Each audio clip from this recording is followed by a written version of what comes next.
natural resources like water, soil, forest, flora, fauna, etc. and how to conserve them in previous classes. మన previous classes లో natural resources అంటే water, soil, flora, fauna, forest వాటిని ఎలా conserve చేయాలో అనేది నేర్చుకున్నాం. We also learned about the pollution of natural resources as a result of human activities. Human activities వల్ల వాటికి ఎలా హాని కలుగుతుందో అనేది కూడా చూసాం. Natural resources are present in abundance, but do we really manage them properly? అవి ఎక్కువ మోతాదులో ఉన్నప్పటికీ మనం వాటిని కరెక్ట్గా మేనేజ్ చేస్తున్నామా లేదా? We should study about human interventions affecting them and efforts are being made to sustain and save them. వాటిని మనం ఎలా కాపాడాలో దాని గురించి మనం నేర్చుకోవాలి. Try to make an exhaustive list of natural resources in your locality. మన లొకాలిటీలో ఇలాంటి natural resources ఏమైనా ఉంటే వాటిని లిస్ట్ చేయాలి. Let us study about 2 villages to make a study of an important resource and source. ఒకవేళ స్కాన్ చేయకపోతే ఏం జరుగుతుంది అనే దాని గురించి ఇక్కడ ఒక స్టడీ ఇచ్చారు. Case 1 ground water situation in 2 villages. 2 villages లో గ్రౌండ్ వాటర్ సిచ్యువేషన్ ఎలా ఉంది అని. A survey was conducted in 2 villages, village 1 and village 2. The first with no scarcity and the second with scarcity groundwater. First village second village తీసుకున్నాం. First విలేజ్లో water scarcity అనేది లేదు. Second విలేజ్లో scarcity ground water అంటే ground water body కొద్దీ అయిపోవచ్చు. Basic information on well irrigation was collected using a small questionnaire from all the well owners in the sample villages. ఈ sample విలేజెస్లో నుంచి ఒక స్మాల్ క్వశ్చనరీ కండక్ట్ చేసి irrigation ఎలా జరుగుతుంది అనే దాని మీద బేసిక్ ఇన్ఫర్మేషన్ని కలెక్ట్ చేశాం. Detail information collected using a detail questionnaire from a sample of 25 household owning wells. 25 household owning wells అంటే ఎవరి దగ్గర అయితే వెల్స్ ఉన్నాయో వాళ్ళ దగ్గర నుంచి ఒక క్వశ్చనరీ ప్రిపేర్ చేశాం. There are no alternative sources of supply as against wells in village 2, whereas there is an existing tank that has been converted into a percolation tank. Water situation is much better in village 1. Village 2 లో alternative sources ఏం లేవు, wells తప్ప. Village 2 లో అక్కడ ఒక existing tank ఉంది, దాన్ని percolation ట్యాంక్గా మార్చారు. అందుకని విలేజ్ 2 లో వాటర్ సిచ్యువేషన్ బెటర్గా ఉంది. Percolation tanks are normally earthen dams with masonry constructions where water may overflow. Construction materials consist of mixture of soil, silt, loam, clay, sand, gravel, subsequently mixed and laid in layers at the base. Percolation tanks అంటే normal earthen dams. వాటిని మాన్సనరీ కోసం construct చేస్తారంటే మామూలుగా గ్రౌండ్లోనే గుంతలు తీసి water store అయ్యేటట్టు చేస్తారు. ఒకవేళ ఆ వాటర్ గ్రౌండ్లోకి ఇంకిపోయినప్పటికీ గ్రౌండ్ వాటర్ లెవెల్ అనేది పెరుగుతుంది. అది మెయిన్గా సాయిల్తో, సిల్ట్తో, లోమ్, క్లే, శాండ్, గ్రావెల్తో తయారు చేస్తారు. వాటికి మెయిన్గా సిమెంట్ అలాంటివి ఏం యూజ్ చేయాల్సిన అవసరం. Basic features of village 1 and village 2 are almost similar in terms of occupational pattern, cropping pattern, infrastructure and service, social services. Village 1లో విలేజ్ 2లో ఆల్మోస్ట్ అన్ని ఈక్వల్గా ఉన్నాయి. ఆక్యుపేషనల్ ప్యాటర్న్ అయినప్పటికీ క్రాపింగ్ కూడా, ఇన్ఫ్రాస్ట్రక్చర్, సోషల్ సర్వీసెస్ అన్ని ఈక్వల్గానే ఉన్నాయి. In both the villages small farmers are in majority. 2 విలేజెస్లో కూడా స్మాల్ ఫార్మర్స్ ఎక్కువగా ఉన్నారు. విలేజ్ 1కి హైయర్ హౌస్ హోల్డ్ ఇన్కమ్ ఉంది. ఎందుకంటే హౌస్ హోల్డ్ ఇన్కమ్ అనేది గ్రౌండ్ వాటర్ స్టేటస్ మీద డిపెండ్ అవుతుంది. ఎందుకంటే విలేజ్ 1లో వాటర్ సిచ్యువేషన్ ఎక్కువగా అంటే వాటర్ ఎక్కువగా ఉంది, స్కార్సిటీ లేదు కాబట్టి విలేజ్ 1లో హౌస్ హోల్డ్ ఇన్కమ్ ఎక్కువగా ఉంటుంది. The main livelihood activity in these villages is cultivation and the primary source of irrigation is well. ఈ 2 విలేజెస్లో కూడా ఎక్కువగా కల్టివేషన్, ఇరిగేషనే మెయిన్. అందుకని వెల్స్ కూడా ఎక్కువగా కావాల్సి వస్తాయి. Village 1 has a higher proportion of its area under irrigation. The cropping pattern which influences average household income in these villages differs substantially. Though rain has not been consistent for a few years, farmers in these villages prefer growing paddy only. Village 1లో area under cultivation ఎక్కువగా ఉంది, అంటే ఎక్కువ ప్లేస్లో irrigation అనేది చేస్తారు. ఎందుకంటే అక్కడ వెల్స్ కూడా ఎక్కువగా ఉంటాయి కాబట్టి ఇరిగేషన్ ఏరియా ఎక్కువైనా క్రాప్స్ ఎక్కువగా పండించవచ్చు.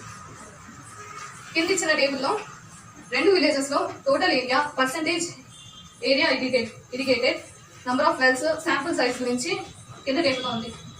విలేజ్ 1లో టోటల్ ఏరియా 3791, విలేజ్ 2లో 2970. అంటే విలేజ్ 1లోనే ఎక్కువగా అంటే ఎక్కువ ఏరియా ఉంది, పండించే ఏరియా కాదు, ఎక్కువ ఏరియా ఉంది పండించడానికి.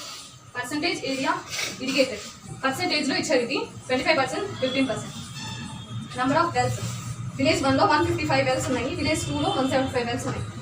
Sample size 25 wells.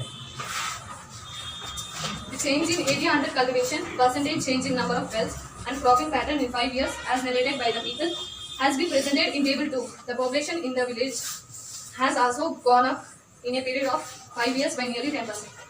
5 years లో జరిగిన మార్పులో విలేజ్ లో పాపులేషన్ అనేది 10% ఇంక్రీజ్ అయింది. Plus area under cultivation, number of wells increase కానీ డిక్రీజ్ కానీ, ప్లస్ వాళ్ళకి వచ్చే ఇన్కమ్ దాన్ని కూడా కింద టేబుల్లో ఇచ్చారు.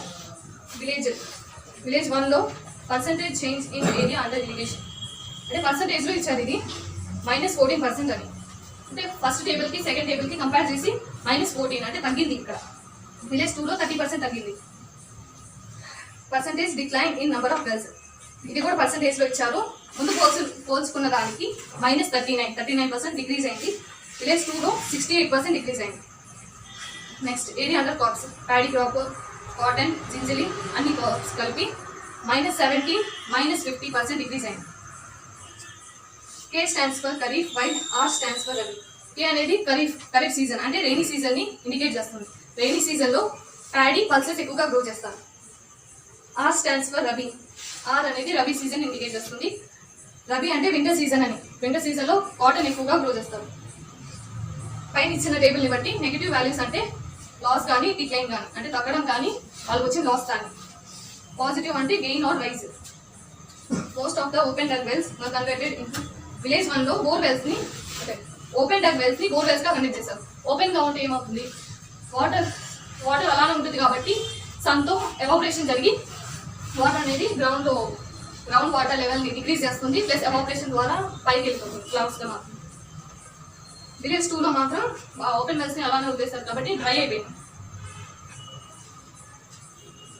85% of wells, mostly open, have dried up in village 2, while 45% of wells dried up in village 1.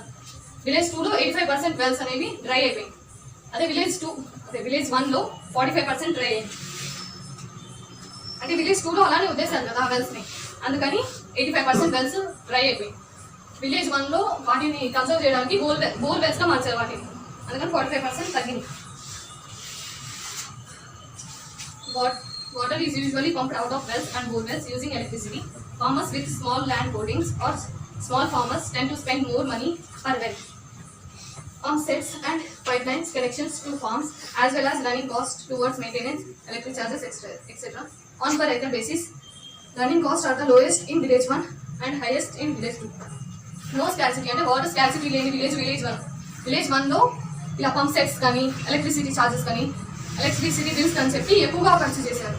దీంట్లో విలేజ్ 2లో చేశారు. అక్కడ వాటర్ తక్కువగా ఉన్నాయి కాబట్టి కిందకి వాటర్ చాలా కిందకు ఉంటాయి. సో ఎలక్ట్రిసిటీ పవర్ ఎక్కువ పడుతుంది బయటికి తీయడానికి వాటర్. విలేజ్ 1లో నో స్కార్సిటీ అంటే వాటర్ స్కార్సిటీ లేదు కాబట్టి తొందరగా కొంచెం ఎలక్ట్రిసిటీ యూజ్ చేయగానే వాటర్ అనేది పైకి వచ్చేస్తుంది. Water out of all the water on earth మొత్తంలో వాటర్ ఉంది కదా, దాంట్లో సాల్ట్ వాటర్ అనేది 97% ఉంది. అది మనం సీస్ లో తీసుకోవచ్చు, ఓషన్స్ లో తీసుకోవచ్చు, లేకపోతే గ్రౌండ్ వాటర్ కొంచెం సాల్టీగా ఉంటుంది. 2.5 to 2.75% అనేది ఫ్రెష్ వాటర్. దాంట్లో కూడా 1.75 to 2% అనేది గ్లేసియర్స్ ఐస్ రూపంలో స్నో రూపంలో ఉంటుంది. 0.7 to 0.8 అనేది గ్రౌండ్ వాటర్ రూపంలో ఉంటుంది. 0.01% అనేది లేక్స్ లో, స్ట్రీమ్స్ లో, రివర్స్ లో ఉంటుంది. ఏన్షియన్ టైమ్స్ లో మనకి విలేజ్ కి మధ్య ఇలా గోడలు కట్టడం అలాంటివి లేవు కదా, అందుకని ఒక రిసోర్స్ ని ఎంచుకునేవాళ్ళు. అంటే ఒక రివర్ ఉన్నట్టు, ఈ రివర్ కి ఇటు సైడ్ ఒక విలేజ్, అటు సైడ్ ఒక విలేజ్ ఉన్నట్టు. Next case 2, study of village 3, example of water management effort. Village 3లో ఒక సర్వే కండక్ట్ చేశారు. దాంట్లో తెలిసింది ఏంటంటే ఇరిగేషన్ ల్యాండ్స్ కన్నా డ్రై ల్యాండ్స్ ఎక్కువగా ఉన్నాయి. ప్లస్ లిటరసీ అంటే చదువుకున్న వాళ్ళు కూడా తక్కువగా ఉన్నారు. అందుకని అలా ఇరిగేషన్ మీద ఎవరు ఎక్కువగా ధ్యాస చేయలేదు. ఫెర్టిలైజర్స్, పెస్టిసైడ్స్ ఎక్కువగా యూజ్ చేశారు స్మాల్ ఫార్మర్స్. క్రాపింగ్ కూడా చాలా తక్కువగా వచ్చింది. ఎక్కువగా యూజ్ చేస్తే క్రాప్స్ తక్కువగా పడుతాయి కదా. దాని గురించి ఒకటి ఉంది ఇక్కడ, ఇక్రిసెట్ అని. ఇక్రిసెట్ అంటే international crop research institute for semi arid tropics. అంటే ఇది మెయిన్ గా పబ్లిక్ లో అడుగుతారు. ఇక్రిసెట్ అంటే వాళ్ళు ఏం చేస్తారు, ఏదైనా ఒక అంటే ఇప్పుడు విలేజ్కి వెళ్ళి అక్కడ ఫార్మర్స్ ని మీట్ అయ్యి మీ ల్యాండ్ బాగాలేదు, సాయిల్ టెస్ట్ చేయించుకోవాలి, సాయిల్లో మీ మినరల్స్ తక్కువైంది, ఇలాంటి ఫెర్టిలైజర్స్ యూజ్ చేయకూడదు అని చెప్తామని. మళ్ళీ ఎలాంటి క్రాప్స్ వేస్తే ఎంత ఎక్కువ ఆదాయం వస్తుంది, ఎంత ఎక్కువ పంట పడుతుంది అని కూడా చెప్తారు. ఇది బాగా బాగా గుర్తుంచుకోవాల్సిన bit. International crop research institute for techniques తో మనం వాటర్ ని ఎలా స్టోర్ చేయాలి అంటే స్టోర్ చేసుకోవడానికి మనకి 14 వాటర్ స్టోరేజ్ స్ట్రక్చర్స్ అనేవి ఉన్నాయి. అందులో 13 మానిసరీ డ్యామ్స్ అండ్ అలాగే 1 ఎర్తన్ అంటే మట్టితో కన్స్ట్రక్ట్ చేసినవి లైక్ కాలువలు వస్తాయి. ఈ డ్యామ్స్ని ఎలా కన్స్ట్రక్ట్ చేశారంటే అందులో వాటర్ స్టోరేజ్ కెపాసిటీ అనేది 300 to 2000 మీటర్ క్యూబ్ అంత వాటర్ స్టోరేజ్ కెపాసిటీ ఉండేటట్టు ఈ డ్యామ్స్ని కన్స్ట్రక్ట్ చేశారు. అంత వాటర్ స్టోరేజ్ ఉన్న కెపాసిటీ ఆఫ్ వాటర్ 38 హెక్టార్స్కి యూజ్ అవుతుంది అనమాట. ఆ వాటర్ అంటే నియర్లీ 95 ఎకరాస్కి యూజ్ అవుతుంది ఆ వాటర్.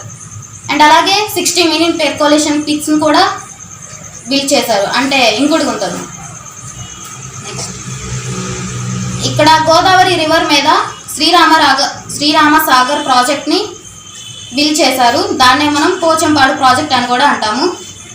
ఈ పోచంపాడు ప్రాజెక్ట్ అనేది తెలంగాణకి ఒక లైఫ్ లైన్ లాంటిది. ఈ గోదావరి రివర్ నుంచి వచ్చే వాటర్ అందులో ఉన్న చాలా డిస్ట్రిక్ట్స్కి ఈ వాటర్ అనేది చాలా తక్కువగా సప్లై అవుతుంది. ఎందుకంటే తెలంగాణ స్టేట్కి వెళ్ళాల్సిన దానికంటే ముందర వేరే స్టేట్స్కి వాటర్ అనేది వెళ్ళిపోతుంది. అందుకని తెలంగాణ స్టేట్స్లో వాటర్ అనేది చాలా తక్కువగా సప్లై అవుతుంది. ఈ ప్రాజెక్ట్ని ఆగస్టు 2013 బిల్డ్ చేశారు. ఇందులో వాటర్ స్టోరేజ్ కెపాసిటీ వచ్చేసి 80.66 TMC అనేది ఉంటుంది.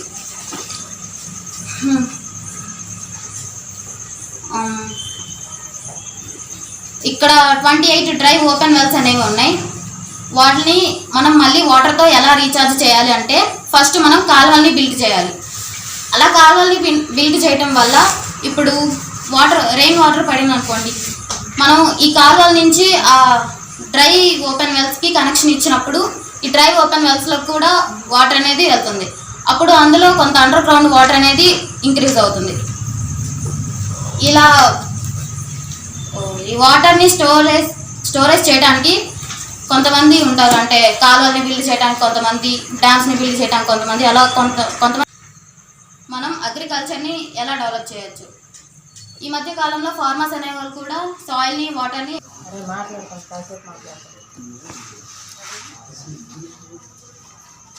మనకున్న టెక్నాలజీతో మనం అగ్రికల్చర్ని ఇంకా ఎలా బాగా డెవలప్ చేయొచ్చు. ఈ మధ్య కాలంలో ఫార్మర్స్ కూడా సాయిల్ని, వాటర్ని ఎలా కన్సర్వ్ చేయాలని చూస్తున్నారు. అలా చేయడానికి వాళ్ళు కొన్ని మెథడ్స్ అనేవి ఫాలో అవుతున్నారు. అందులో ఫస్ట్ BBF అంటే బ్రాడ్ బెడ్ ఫుర్రో. అది ఏంటంటే కింద డయాగ్రామ్లో చూసినట్టయితే ఫార్మర్ అనేవాడు ల్యాండ్ని చాలా బ్రాడ్గా దున్నుతున్నాడు. అలా దున్నటం వల్ల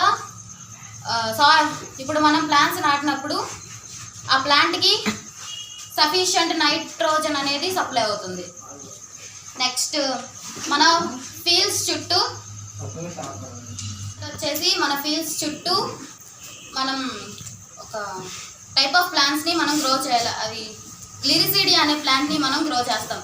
దాన్ని ఎందుకు గ్రో చేస్తామంటే రెయిన్ వాటర్ పడినప్పుడు ఆ రెయిన్ వాటర్ అనేది ఫీల్డ్ నుంచి బయటకు వెళ్లకుండా ఈ గ్లిరిసిడియా ప్లాంట్ అనేది ఆపుతుంది. ఆ గ్లిరిసిడియా ప్లాంట్ వల్ల ఫార్మర్స్కి 2 బెనిఫిట్స్ ఉన్నాయి. సాయిల్కి నైట్రోజన్ ఫిక్సేషన్ అనేది బాగా జరుగుతుంది, అండ్ అలాగే అది ఫ్యూయల్స్కి కూడా యూజ్ అవుతుంది ఆ ప్లాంట్ అనేది. Next drip irrigation. ఈ మధ్య కాలంలో డ్రిప్ ఇరిగేషన్ కూడా ఫార్మర్స్ యూజ్ చేస్తున్నారు. అలా యూజ్ చేయడం వల్ల ప్లాంట్కి కావాల్సినంత వాటర్ అనేది సరిపోతుంది. వాటర్ కూడా ఎక్కువగా వేస్ట్ కాదు.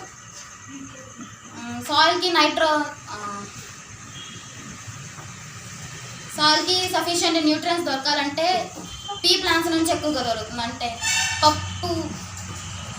పప్పు కలిగి ఉన్న ప్లాంట్స్ నుంచి ఎక్కువగా దొరుకుతుంది. అందుకోసం ఫార్మర్స్ పీని వాళ్ళ ఫీల్డ్స్లో 250 kgs అనేది ప్లాంట్ చేస్తున్నారు. దానికి తోడు 50 kgs మేజ్ అనేది కల్టివేట్ చేస్తున్నారు. సో ఈ మెథడ్స్ ద్వారా ఫార్మర్స్ సాయిల్ని వాటర్ని కన్సర్వ్ చేస్తున్నాము. Next waste land development and tree plantation. Waste land అనేది డెవలప్ కాకుండా మనం ఆ వేస్ట్ ల్యాండ్లో ట్రీస్ అనేవి నాటాలి. యూస్ఫుల్ స్పీషియస్ నుంచి మనం పిచ్చి మొక్కల్ని తీసుకొని రోడ్స్ పక్కన, ఫీల్డ్స్ చుట్టూ, కాలువల చుట్టూ నాటితే ఆ వేస్ట్ ల్యాండ్ అనేది TMC full form 1000 million cubic feet. 2004లో వాటర్ అనేది ఎంత యూజ్ చేస్తున్నారని ఒక సర్వే చేశారు ఆంధ్రప్రదేశ్లో.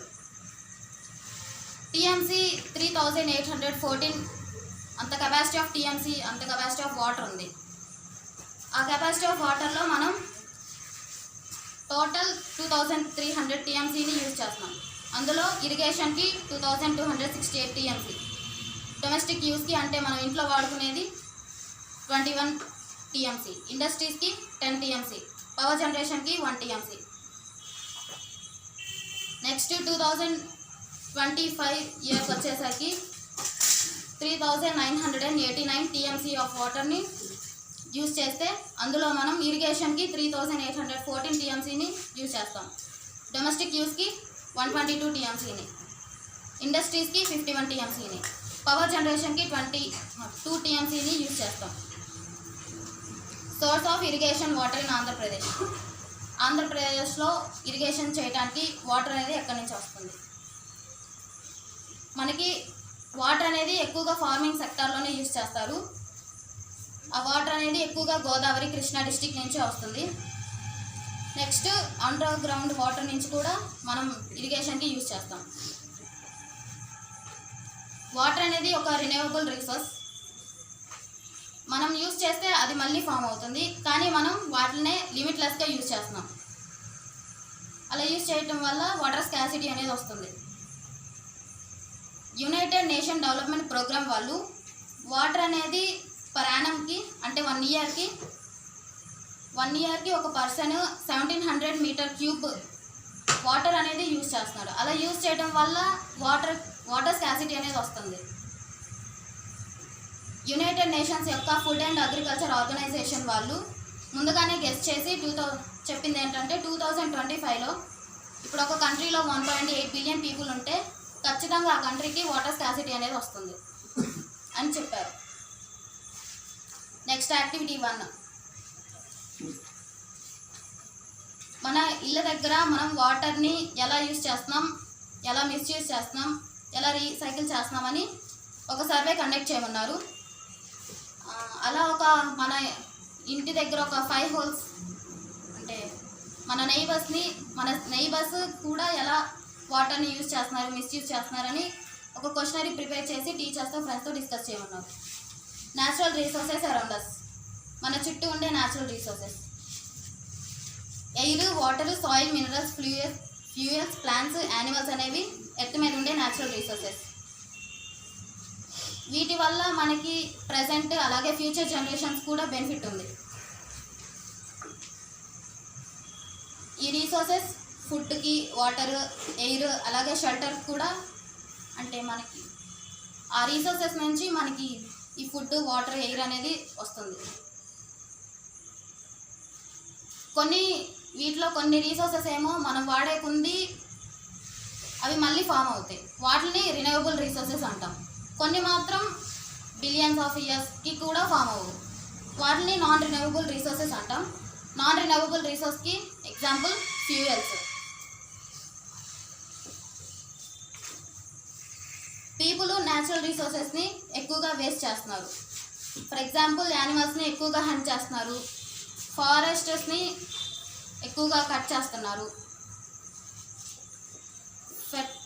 వాటి వల్ల సాయిల్కి ఫెర్టిలిటీ అనేది కూడా ఉండట్లేదు. అలాగే ఫ్యూయల్స్ని కూడా ఎక్కువగా యూజ్ చేస్తున్నారు. ఇంకా వాటర్, ఎయిర్ని కూడా పొల్యూట్ చేస్తున్నారు. ఇలా చేయటం వల్ల న్యాచురల్ రిసోర్సెస్ అనేవి డిక్రీజ్ అయిపోతున్నాయి. హ్యూమన్ పాపులేషన్ అనేది పెరిగిపోతుంది, న్యాచురల్ రిసోర్సెస్ యూజ్ కూడా పెరిగిపోతుంది. అప్పుడు న్యాచురల్ రిసోర్సెస్ అనేవి డిక్రీజ్ అయిపోతున్నాయి.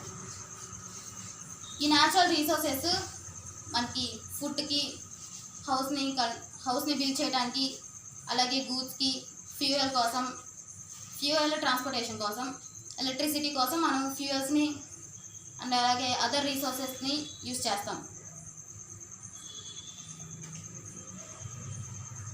ఫర్ ఎగ్జాంపుల్ ఫారెస్ట్ని డిఫారెస్ట్ చేసి అక్కడ మనం ఫార్మ్స్ని కల్టివేట్ చేస్తున్నాం. అండ్ అలాగే బిజినెస్ కంపెనీ వాళ్ళు ల్యాండ్స్ని ఎక్కువగా ఫ్యాక్టరీస్ కోసం, షాపింగ్ మాల్స్ కోసం యూజ్ చేస్తున్నారు. అలా మనకు బెనిఫిట్ ఉండేటట్టుగా అలా ల్యాండ్స్ని, ఫ్యాక్టరీస్ని, షాపింగ్ మాల్స్ని బిల్డ్ చేయడం వల్ల ప్లాంట్స్ యానిమల్స్ అనేవి ఎఫెక్ట్ అవుతున్నాయి వీటి వల్ల. ఎందుకంటే వాటికి షెల్టరు, ఫుడ్ అనేవి ఉండట్లేదు సరిగా. సస్టైనబుల్ డెవలప్మెంట్ అంటే మన దగ్గర ఉన్న న్యాచురల్ రీసోర్సెస్ని మనం తక్కువ అమౌంట్లో యూజ్ చేసి ఇంకా వాటిని ఎలా డెవలప్ చేయాలని, ఫ్యూచర్ జనరేషన్స్ కోసం ఎలా డెవలప్ చేయాలని చూసేదాన్ని సస్టైనబుల్ డెవలప్మెంట్.